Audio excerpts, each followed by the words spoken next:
दोस्तों, आज मैं आपके सामने धूलपेट पुलिस स्टेशन सीरीज के आगे के एपिसोड्स को लेकर आया हूँ। असल में इस सीरीज के हर हफ्ते कुछ एपिसोड्स रिलीज हो रहे हैं, तो जैसे जैसे एपिसोड्स आ रहे हैं मैं वैसे वैसे आप लोगों के लिए इन्हें लेकर आ रहा हूँ। लेकिन जिन लोगों ने इसका पहला पार्ट नहीं देखा वो डिस्क्रिप्शन में दिए गए लिंक और पिंड कमेंट में जाकर पहले उस पार्ट को देख सकते हैं, ताकि कोई भी कंफ्यूजन ना रहे। तो चलिए दोस्तों, शुरू करते हैं आज की ये एक्सप्लेनेशन। लेकिन आगे बढ़ने से पहले इस वीडियो को लाइक और चैनल को सब्सक्राइब करना मत भूलना।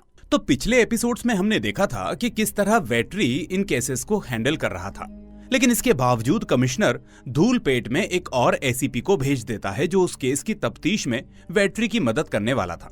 यानी अब एक नहीं बल्कि दो एसीपी इन केसेस को सॉल्व करने वाले थे। तो एक तो था वेट्री और दूसरा था अर्जुन। हालांकि इन दोनों की बनती नहीं थी, क्योंकि अर्जुन थोड़ा हंसमुख और मुंहफट था और वेट्री सीरियस टाइप का पुलिस ऑफिसर था। इसलिए अब आगे हम देखते हैं कि अर्जुन के इस पुलिस स्टेशन में आने के बाद वेट्री उसे शहर के उन 3 केसेस के बारे में डिटेल्स देने लगता है। तो इस तरह से अब सारी डिटेल्स जानने के बाद अर्जुन उस रक्तम का केस सिलेक्ट करता है, वही जिसका सर कटा हुआ लेकर शेखर और ईबा नाम के 2 भाई उसको मारने का दावा कर रहे थे। अब अर्जुन आखिर में वेट्री से कहता है कि अरे ये क्या, तुमने तो बस मुझे केस की फाइल दे दी, तुम्हें पता नहीं तुम और मैं एक ही ग्रेड के ऑफिसर हैं, इसलिए मुझे भी एक सेपरेट रूम चाहिए और साथ ही अपनी एक अलग टीम भी चाहिए। तो ये सुनने के बाद वेट्री मासानी से कहता है कि मासानी, तुम अर्जुन को असिस्ट करो और कुछ मेंबर्स को भी अपने साथ बुला लो। वो ये भी कहता है कि एक काम और करो, वो बगल वाला कमरा है ना, उसे साफ करके अर्जुन सर को हैंडओवर कर दो। अब थोड़ी देर के बाद वो लॉयर श्रीदेवी उस पुलिस स्टेशन में आती है, तो गलती से वो अर्जुन के कैबिन में चली जाती है। अब अर्जुन को वहाँ देखकर वो शॉक हो जाती है और पूछती है कि पहले तो यहाँ कोई और ऑफिसर था, लेकिन अब आप? तो अर्जुन उससे कहता है कि आप हैरान मत हो, इस पुलिस स्टेशन में फिलहाल 2 एसीपीज हैं, क्योंकि ये केसेस एक एसीपी के बस की बात नहीं है। इसलिए अगर आपकी भी कोई प्रॉब्लम है तो आप मुझे भी बता सकते हो। अब अर्जुन के कैबिन के ठीक सामने ही वेट्री का भी कैबिन होता है, इसलिए वेट्री को चलाने के लिए अर्जुन जानबूझकर श्रीदेवी से बातचीत करने लगता है। इस बीच वो थोड़ी फ्लर्टिंग करके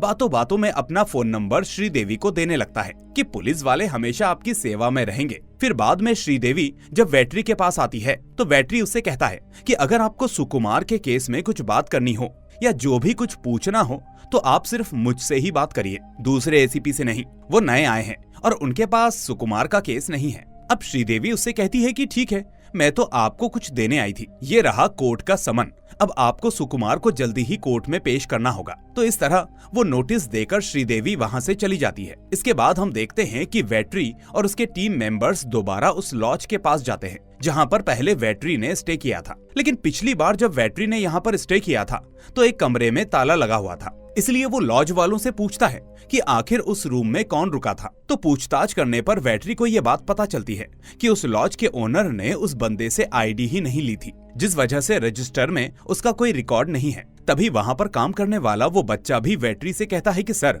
पुलिस वालों के आने से पहले इस रूम में रुका हुआ आदमी यहाँ से चला गया और वापस लौटकर नहीं आया। तो इसी बात पर वेट्री अब उस लॉज ओनर को डांटता है कि आखिर ऐसे कैसे आपने बिना आईडी के किसी को इस जगह पर रुकने दिया। इस तरह अब वो उस रूम की चाबी मांगता है और खुद उस रूम को चेक करने लगता है। अब उस रूम की चेकिंग के बाद वेट्री वहाँ से कुछ सैंपल्स को कलेक्ट कर लेता है, जैसे हेयर पिन, बाल और कुछ दारू की बोतलें। फिर बाद में जब दोबारा वो उस बच्चे से पूछता है तो वो बच्चा कहता है कि सर, इस रूम में 2 लोग आए थे, एक लड़का और एक लड़की, जो कि हमेशा कमरे का दरवाजा बंद ही रखते थे। यहाँ वेट्री को उस बच्चे से एक और बात पता चलती है कि वो बच्चा उन दोनों की कुछ बातें भी सुन चुका था। वो कहता है कि सर, उस टाइम उस लड़के ने लड़की से कहा था कि 12 साल के बाद हम अपने माँ बाप को देखने वाले हैं। वहीं दूसरी तरफ अर्जुन और उसके टीम मेंबर्स उस मिनिस्टर के घर पर आते हैं। असल में जो रक्तम नाम का आदमी मारा गया था वो इस मिनिस्टर के राइट हैंड जैसा था। तो उसी केस की डिटेल्स पूछने के लिए अर्जुन इस मिनिस्टर के घर आया था।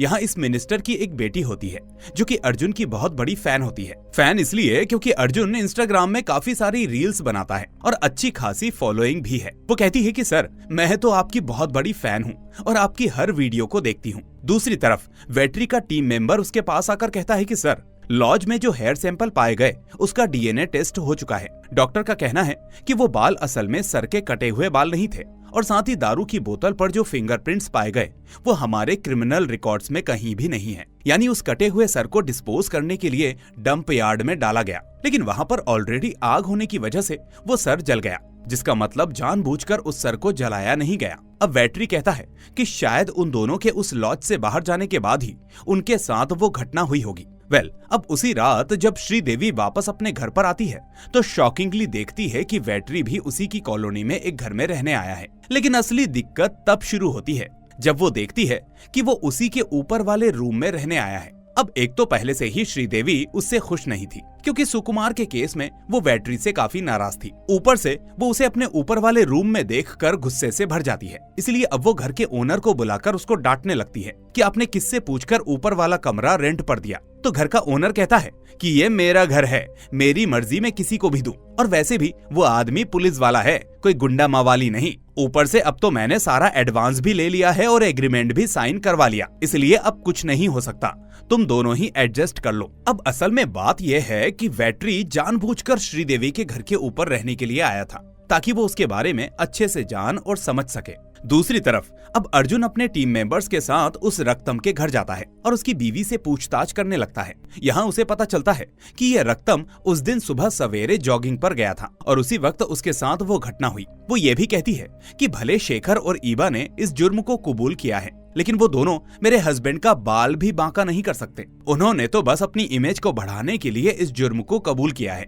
इसके बाद अर्जुन अकेले ही आसपास के एरिया में जाकर पूछताछ करता रहता है उस रक्तम के बारे में। इसी बीच हम गौर करते हैं कि एक बुरखे वाली लड़की इस अर्जुन को फॉलो करती रहती है। इसलिए अर्जुन उस लड़की की हरकतें देखकर उसे इस बारे में पूछने लगता है, क्योंकि उसे लग रहा था कि वो भी उसकी कोई फैन होगी। लेकिन वो लड़की असल में मिनिस्टर की बेटी होती है, जो छुप छुप के अर्जुन को फॉलो करते हुए उसकी फोटो और वीडियोस बनाती रहती है कि किस तरह से अर्जुन इन्वेस्टिगेशन कर रहा है। साथ ही वो उसकी रील्स भी बनाती है, जिसके लिए अर्जुन भी इस लड़की को डांटने के बजाय उल्टा उसे अप्रिशिएट करने लगता है कि वाह, तुमने तो बहुत ही जबरदस्त रील्स बनाई हैं।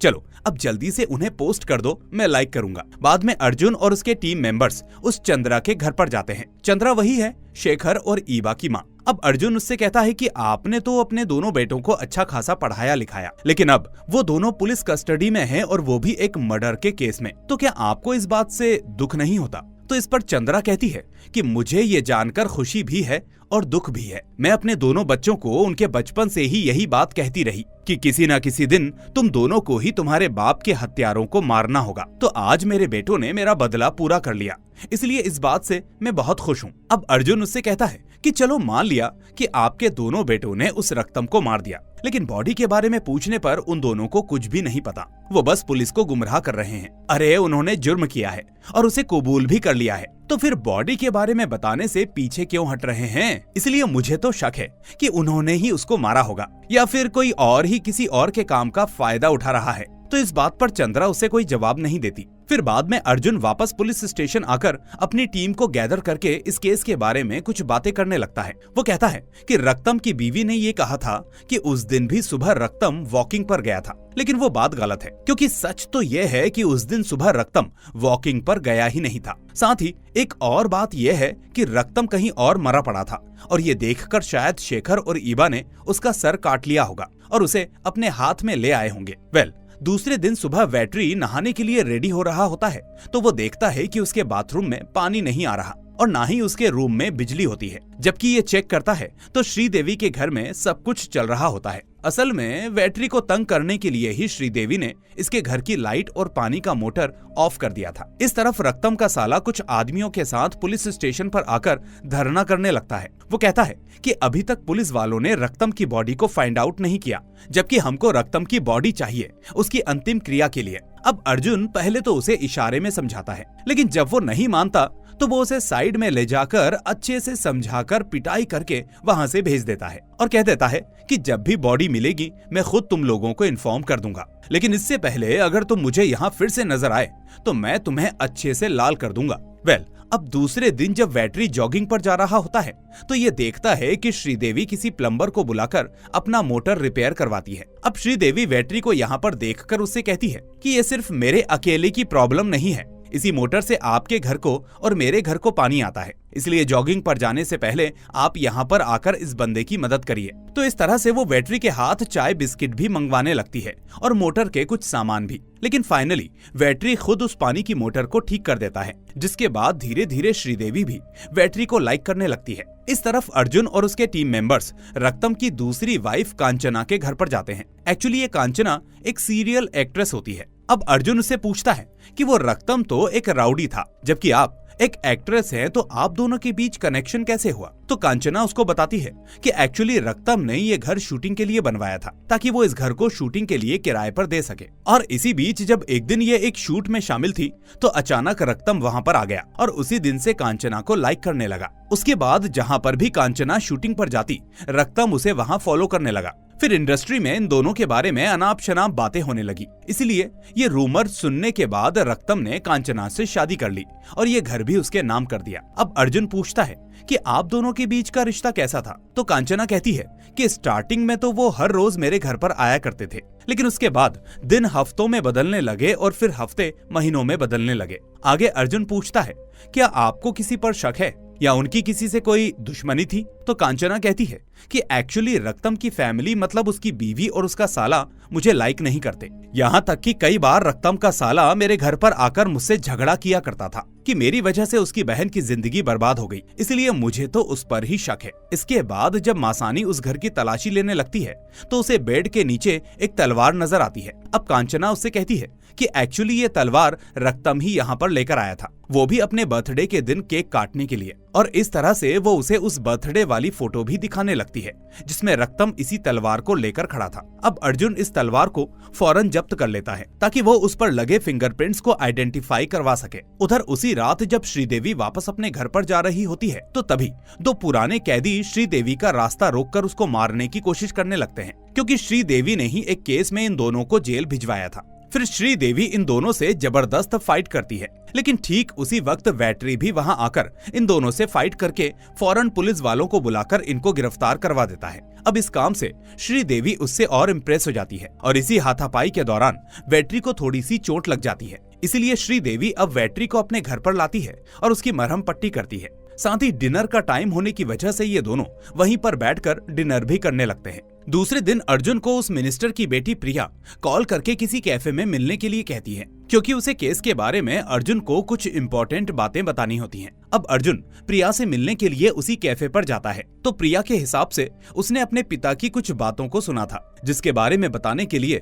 उसने अर्जुन को यहाँ पर बुलाया था। लेकिन यहाँ पर इन दोनों के बीच क्या बातें होती हैं ये हमको बताया नहीं जाता, पर आखिरी में अर्जुन प्रिया को थैंक यू बोलता है कि आपने तो इस केस के बारे में बहुत ही अच्छी इन्फॉर्मेशन दी है। दूसरी तरफ हम देखते हैं कि वो कांचना बहुत ही घबराई सी होती है और तभी कांचना को अपने घर में कुछ खून के धब्बे नजर आते हैं। फिर कांचना फौरन उन खून के धब्बों को मिटाने लगती है। साथ ही उधर जब मासानी बस ऐसे ही एक आइस वाली गाड़ी को देखती है तो दोबारा इसको कुछ विजुअल्स नजर आने लगते हैं जिसमें इसको वो आइस फैक्ट्री नजर आती है। अब बाद में मासानी यही बात एक सीनियर कांस्टेबल को बताने लगती है कि मुझे इस तरह के विजुअल्स नजर आ रहे हैं, तो क्या हम ये बात वेटरी सर को या फिर अर्जुन सर को बताएं? लेकिन कांस्टेबल उससे कहता है कि अरे ये छोटी छोटी बातें उन दोनों को बताकर क्यों परेशान करें, वो अफसर आदमी है, सोचेंगे क्या फालतू का नाटक है, ऊपर से वो दोनों बहुत ही बिजी हैं, इसलिए बाद में बात करना। तो इस पर मासानी कहती है तो फिर चलो भैया हम दोनों ही उस फैक्ट्री में जाकर इंक्वायरी करते हैं। तो इस तरह से मासानी और वो दूसरा कांस्टेबल उस आइस फैक्ट्री पर जाते हैं। यहाँ जब मासानी एक रूम पर जाने वाली होती है